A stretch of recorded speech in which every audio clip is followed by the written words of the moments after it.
Howdy Cubbers, welcome back to the Zach Life. So this video is probably not going to be that interesting to most of y'all, but I thought a few of y'all might want to see it, so I picked up a camera and recorded it. We're going to rebuild in this video the fuel pump that goes on the engine that's in that big Frank's double pole. It's a small cam 855 cubic inch Cummins rated at 335 horsepower. It's a 1971. It's getting a few years on it now. It's an old Cummins engine. So Cummins used a pretty interesting fuel system. They called it a PT fuel system, that stands for pressure time. And how it works is there's an injector in each cylinder, and each injector has got a rocker arm that actuates a plunger inside that injector. And on a Cummins like this, the injector plunger actually stays down nearly all the time. I would say about 2/3 the rotation of the engine or something.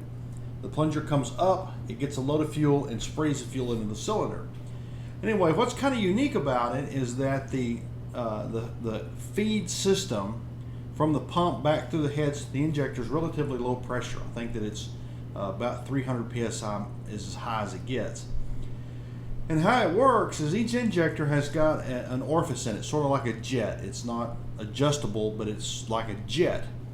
And so when the plunger comes up, when the rocker arm and plunger come up to the top of its travel, there's an amount of time that they're up, and during this amount of time that little jet allows fuel to be sprayed into the injector, and then the injector plunger squirts it into the cylinder. Obviously, the higher the pressure, the more fuel you can squirt through that jet, and also the faster the engine runs, the less time that it's got to get the fuel in there. So as the engine speed comes up, you've also got to chase it evenly with fuel pressure. The higher the RPMs turn, the more fuel pressure you have to have, and then the more power you want the engine to make, it also has to up that fuel pressure. And so anyway, the fuel pump is really simple, but it's got a kind of complicated system to regulate fuel pressure because it's got sort of a couple of maps it's got to chase up. Anyway, without further time wasted, let's jump in it. All right, you're going to have to forgive me. I am a little bit rusty on these things. I have had a few of these apart, but it was when I was just out of high school. I did a bunch of work for a rig company. Okay, so this is the lift pump. This is the fuel pump that sucks fuel from the tank, and it actually supplies pressure. There's a single pump, single gear pump that supplies pressure through all this system to the injectors. This is the plate. This pumps in two halves, and this plate can only go one way. It'll fit both directions, but it'll only work one way. And the way that it fits is, if you look through here, there is a drill hole. This is the pressure side of the pump, and on this plate there's a large hole and a small hole, and the small hole lines up with the small hole. If you put this on backwards and you look down through here, there's a step. You want to make sure that the hole is the same size. This port right here is the same size all the way through. Now, once we figure that out, there's this sort of ring here that's pressed in.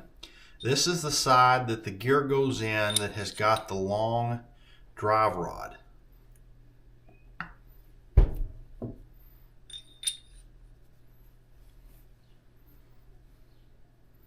This other gear can go either direction. It does not matter.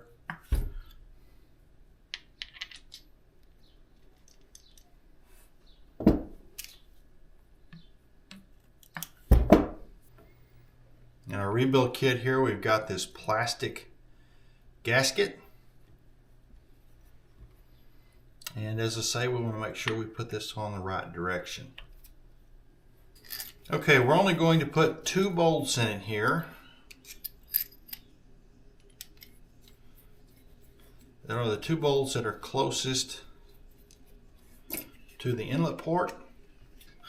Okay, the next thing is this is called a pulsation dampener, and this has got a little metal diaphragm in it, and this is simply supposed to alleviate the pressure pulses from the pump, and it bolts on right here.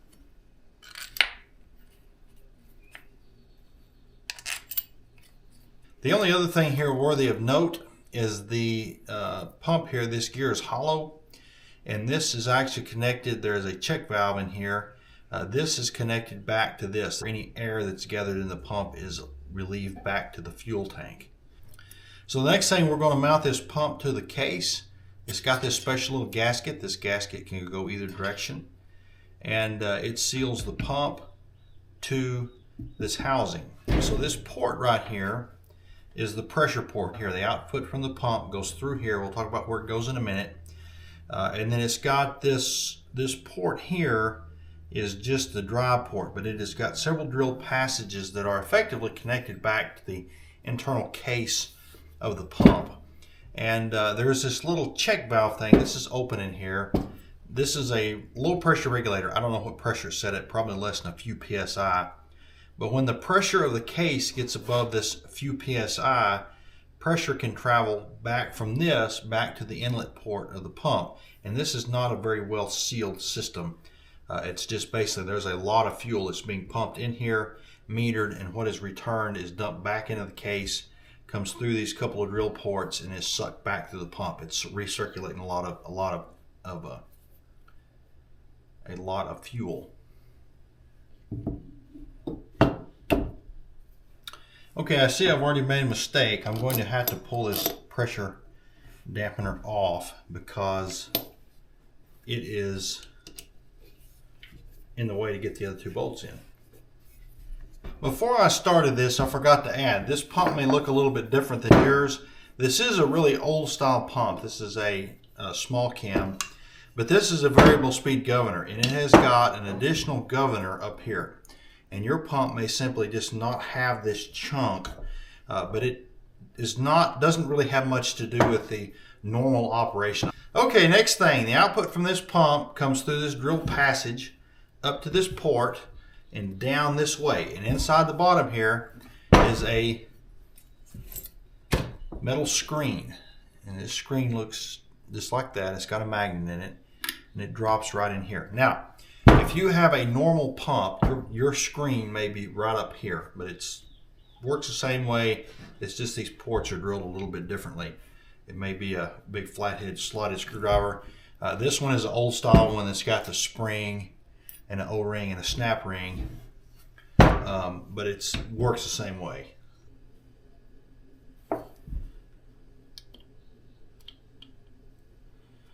Make sure to not cut the O-ring while we pop this in. Alright, I had to go put that in a bench vise to use it as a third hand. As I said, this has got an extra chunk here. Just normally it's cut off, like right here. You got one governor. So we got a couple seals to put in here. Okay, these seals go in this housing right here. The first thing to go in, and they go in what I call face to face, the smooth side to smooth side, just like that. They don't go like this, they go like that.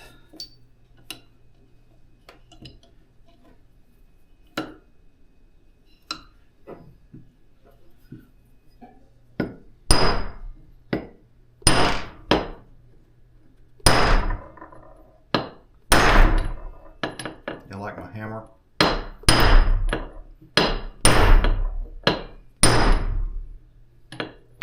Alright, they should be pretty much flush.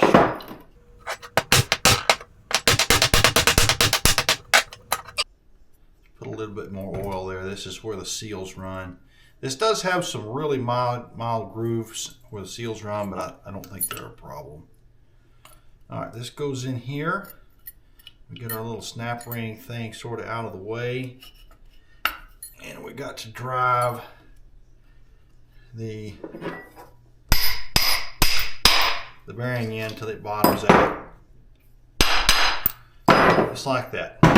So on here now we've got the drive gear that goes on that drives the tachometer drive. Alright, a piece of all thread here is what you need, but you can take a 5/16 bolt and start in the end of the pump housing, and we should be able to press this on. It shouldn't take a ton of force. And we should be able just to take our little key here with the rounded end down and drive it home.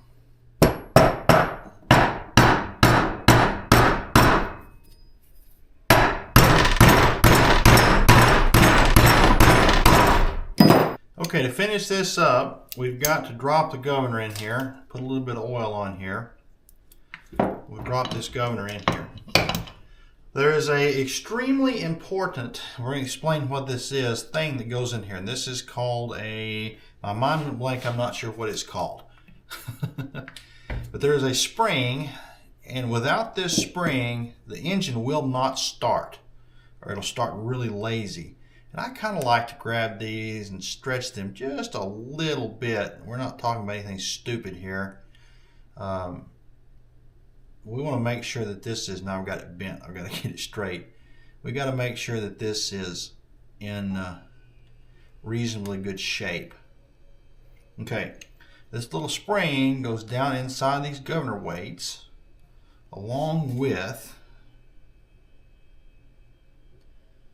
this little pin. We'll explain what this does in a minute. There's a fat side and a skinny side of this pin. The fat side goes down into the spring. Just like that. And this goes inside the bronze bushing there.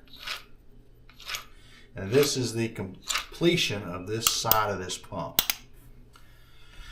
Okay, so we're getting into the really cool, sort of complicated part of this that was really difficult for me to understand initially. It took me, I took several of these apart before I understood exactly how they worked and how these components sort of interacted. There is a bore that's a precision bore that this fits really nice and snug down into. In fact, it's almost stays wherever you put it. You put a little bit of oil on it. And inside that is a bunch of drilled passages that take fuel and move fuel to through different circuits, if you would, through this pump. Now, this little plunger sits against this governor spring.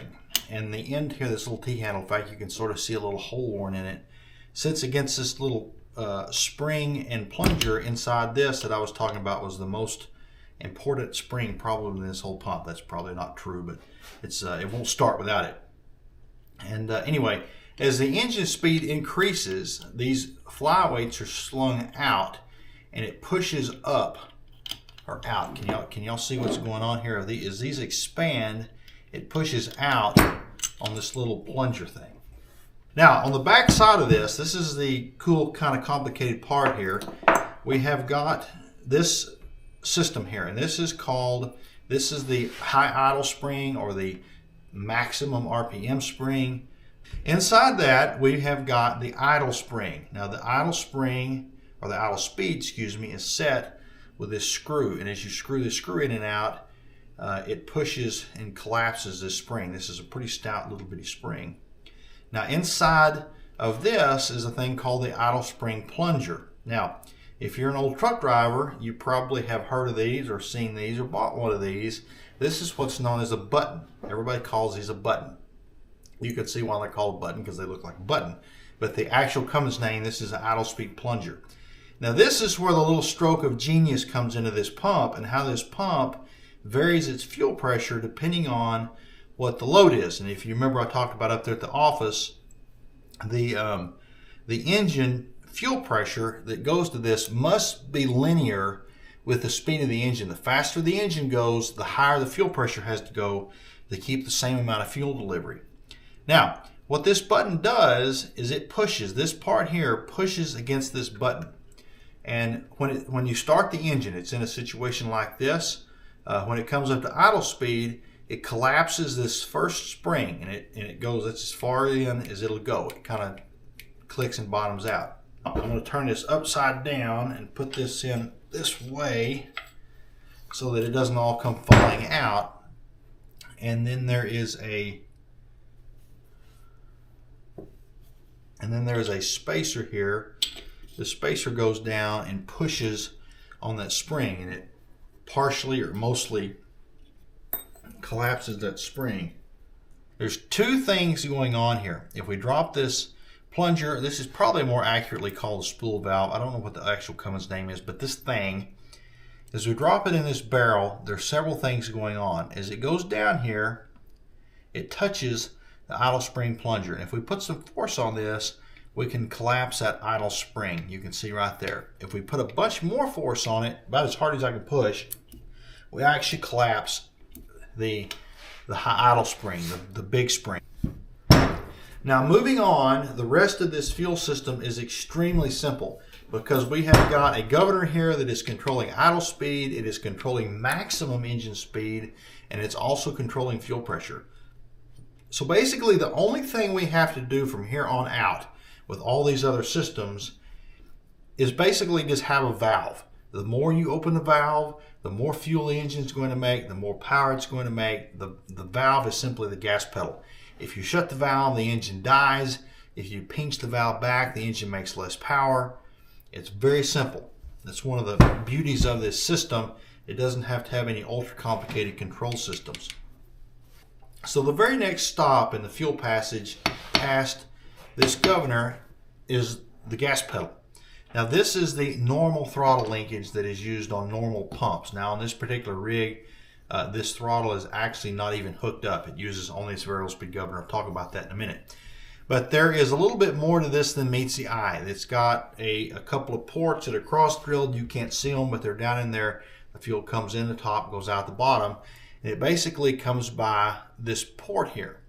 And it's slotted like this, and as you step on the throttle, it uncovers more of the port and more of the port, and wide open would be just simply the fuel going straight through it. Now, there's another piece that goes in here.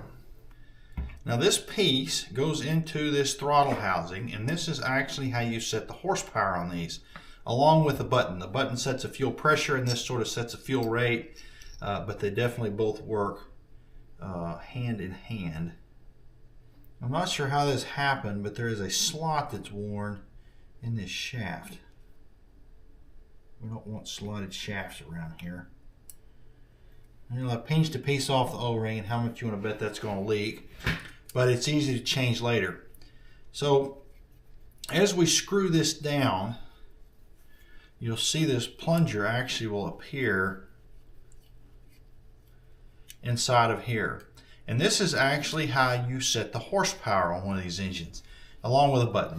The button sets sort of the maximum pressure, but they are typically sort of detuned. This is the maximum flow rate through the through this pump is set with this. You can screw it all the way down and pinch it off, or it basically won't do anything but idle. Or you can turn it all the way out like we're going to do, and this should be it should turn the horsepower up a little bit. So we're going to put some oil in here. I have already replaced this O-ring. As you can see, this is the seal. This is actually where this pump was leaking. It was this seal here. The O-ring just rotted and gone away. We'll drop this in here. You want to make sure that the slotted part of this goes towards the bottom. This shaft goes all the way through and comes in here. And we have got a C-clip right here. The C-clip goes right in there. Now this would be idle, and this would be full throttle. Now in this particular pump, we got a variable speed governor. We don't use this throttle, and we're basically going to tie this wide open with a jam nut. And as I said, this is, I'm basically turning this wide open to maximum maximum throttle, and on normal situations you can't do this, but this is a variable speed governor. Okay, next we have got what's called aneroid valve, and I have never bought one of these kits that didn't come with a new diaphragm, but it didn't come with a diaphragm, and apparently these diaphragms are on international back order. You can't obtain them. They're not you can't get them anymore, I guess. What this does is this goes in right here, and it limits the fuel. So we got a spring that goes in here. The spring sits up against this, and this taper here covers up a couple more ports. So fuel comes from the throttle, and it comes by a couple of ports like here and here. And what this does is it limits the fuel when there is no boost, when the turbo hasn't spooled up yet, and this eliminates black smoke, or a lot of extra black smoke. Now this engine is only it's either 290 or 335. It's not that high horsepower, and it's not going to be that smoky if this is disabled. But basically what happens is we got a diaphragm This part goes over the top here, and this hooks to the manifold. And when you build manifold boost, it collapses this spring, pushes this farther in, and lines the ports up with this machine slot here. Now what I'm going to do, which is EPA illegal, we're going to make this thing nice and smoky like every piece of equipment needs to be in an oil field. We're going to cut this diaphragm off here.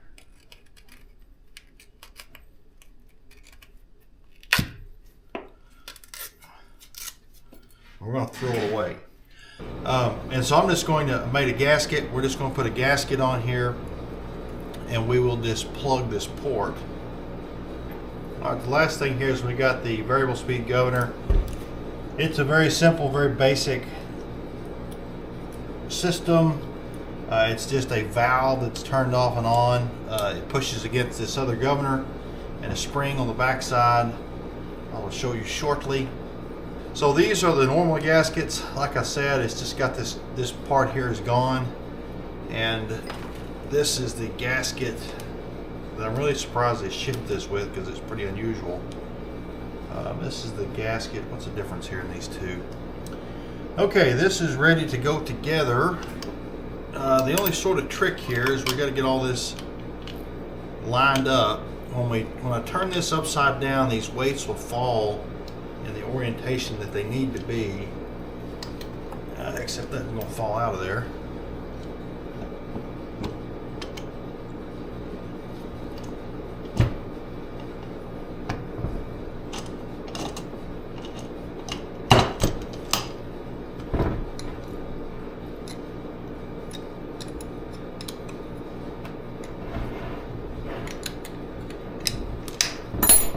Alright, we can stick the cover here.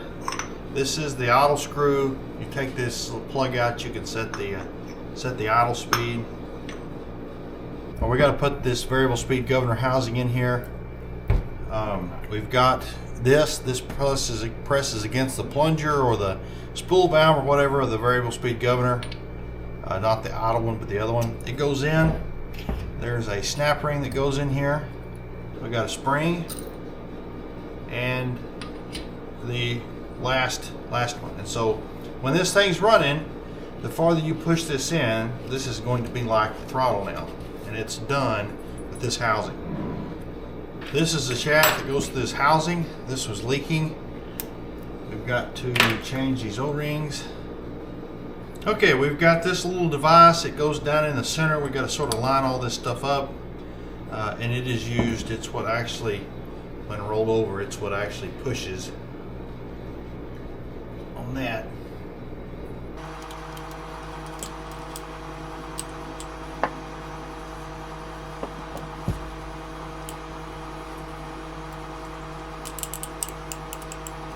And then it's got this little set screw that goes down inside that thing. Okay, this screw here will set the minimum speed on the variable speed governor. It'll set the idle. And I don't think that I have moved it. And so we're going to just put it back where it was. And the other one, the one on top here, is the maximum speed. So right here, this bolt here is the pre-boost fuel. Meaning that this is how much fuel that it's the smoke screw. This is how much fuel the engine gets before you build boost. Now we have completely disabled this screw because of the we have disabled the aneroid, the AFC housing back there. So this screw isn't going to really do anything, but we will set it probably at its maximum. So the last thing here is I have got a shutdown valve, shutdown solenoid. All this is just a valve. It's just an electrically actuated valve. And when you turn the key off on these, it just shuts the valve, and there's no longer any fuel going to the injectors. Okay, I'm pretty much done with this pump. I thought about trying to remove this tachometer drive before I put this on here, and I didn't, but I decided I'm fixing to try. I actually got a punch, and I think that this piece here, if it comes out, you'll understand better. It's just pressed in, and I can just barely get up in here, get a whack at this. But, oh yeah, it moved.